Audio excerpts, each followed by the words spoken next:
Welcome back to season 2 of Coming In Hot. I am starting out the football season in the preseason just talking shit like I did just like last year. However, we are finally back after the long break in the offseason. I'm back with my Aaron Rodgers high school jersey because why else?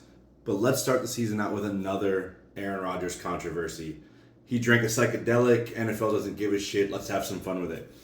Roquan Smith proves that the Bears still suck. They are now, or seeming to become, the Detroit Lions of the NFL yet again.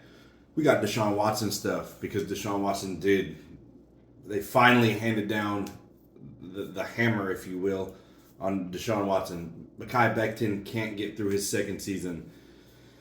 Matthew Stafford, not his second season, it's like his fourth, I apologize. Matthew Stafford, injury concerns already. We're not even into preseason game 1 for the Rams. And we'll have a lot more coming soon. As far as today goes, Aaron Rodgers drinks the psychedelic ayahuasca, and the NFL does not seemingly give a singular fuck to the fact that he admitted that he's done it not once, but twice in the last 2 seasons. And apparently it gave him the zen of all zen stages in his life, and what he did was come back and win back-to-back MVPs, tell the NFL, fuck you, I found myself, I don't give a shit about anything, self-love, love, like the hippie days, and said, fuck you, NFL, I took the drink. The NFL said, cool, we don't care, doesn't matter. Apparently they don't care for whatever reason, something to do with, it was done, it's not really, it's illegal in the States, but he didn't take it in the States, so it doesn't really matter. And you can't drug test for it. So, it doesn't matter. I said, cool. All right. A-Rod, starting week 1, doesn't matter. MVP 3? We'll talk about that next week. Roquan Smith wants to be traded from the Bears. Why? Because he doesn't feel valued by the new regime. New regime basically said, listen, we're going to give you a contract offer. He said, listen, that's bullshit. I deserve better. They said, cool. We don't care. You either take it or leave it. He said, nope, I'm good. Trade me. Why are the Bears becoming the new Detroit Lions? Because the Detroit Lions literally take all of their best players, drove them right into retirement. And is that what the Bears are going to do with him? Very possible. Quite honestly, I mean, it's extremely possible. I mean, it wouldn't surprise me in any one bit whatsoever. Because what do the Bears do best? Fail. They suck. They've got rid of all their best players. Allen Robinson gone. Khalil Mack gone.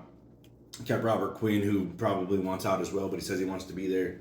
Does he want to be there? Who knows? Who cares? Doesn't really matter at the end of the day. Bears still suck. Sean McVay got a new contract in the offseason, so we did Les Snead. Drinking out of my Packers cheesehead cup.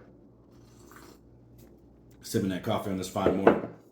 So Sean McVay gets a new contract. Shocker. I'm pretty sure that was announced months ago. They finally officially announced it, I guess. Whatever. Deshaun Watson banned 6 games per the personal conduct policy. I hesitate to say that I believe that Deshaun Watson did anything wrong. Now, it's hard to say that when there's been 24 people who've stated that he has, multiple others who've said he's not. Where's the blurred line in that scenario?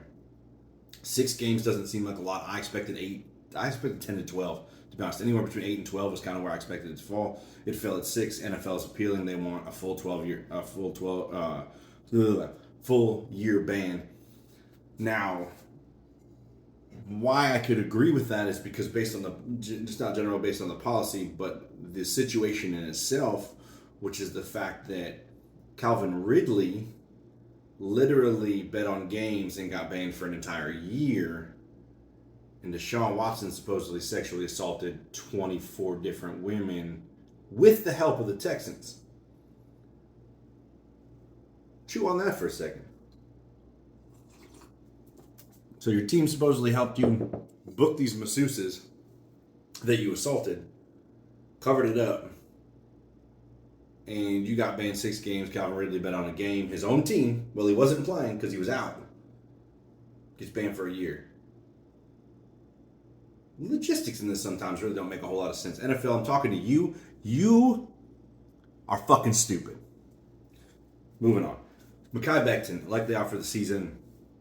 Broke his kneecap or whatever. Said he was having like a camp of his life. Coach was just ranting about him. Robert Salah Zach Wilson was super excited to have his protection with his offensive line, and stonewalled.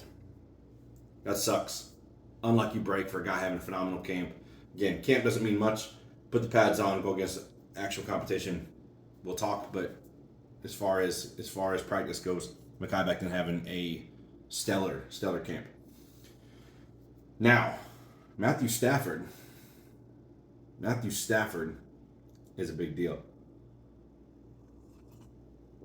Matthew Stafford has a lingering elbow injury that is causing for massive concern in the Rams community. If it's not causing for concern in the Rams community, then I beg you to reevaluate your thought process. Matthew Stafford's lingering elbow situation could be a massive problem for the defending Super Bowl champions.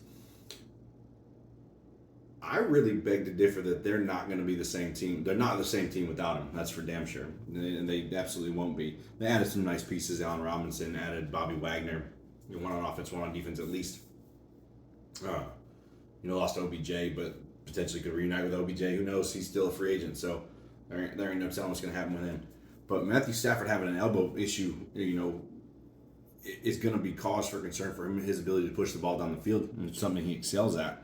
I mean, the guy's one of the most talented and one of the best quarterbacks ever in history in the NFL, and there's no doubt about that. Having watched him in Detroit for 50 years, it feels like it's very concerning, to say the least.